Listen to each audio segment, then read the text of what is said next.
Gawas nga fake captain na Army Reservist usa-usab di ay ka fake mechanical engineer ang lalaki na dakpan sa joint operation sa National Bureau of Investigation NBI o sa Philippine Army sa Barangay Marigondon, Dakbayan sa Lapu-Lapu. Ano ang follow-up report? Kini ang mga armas, mga dokumento, mga kagamitan nga susama sa usa ka sundao. Lakip na ang tulo ka 45 kalibring pistola ug usa ka 5.56 rifle. Uban ang magazine nga puno sa mga bala.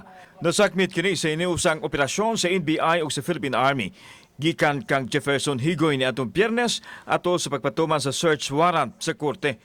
Human sa pakisusi, nasayran sa NBI nga dili tinuod nga Captain Army Reservist Higoy nga naa sa iyang ID.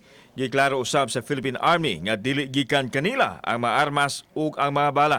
Army Reserve Command Personnel Management Center, Army Reserve Command based at Camp Rejo de Dios in Tanza, Cavite, issued that there is no Captain Jefferson Norial Higoy, 017445T, Philippine Army, records in the main ARISCOM database. Ang pagsusuot ng uniform nila is dapat covered with orders.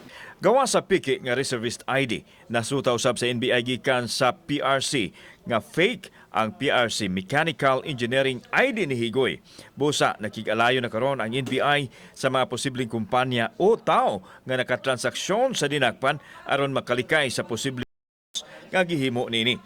Patong-patong ang kasong ipasakab patok sa dinakpan. Filean sa ninato siya og falsification of public documents kaning sa PRC plus usurpation of authority. We'll extend full support to the relevant law enforcement agencies for the further conduct of investigation and prosecution.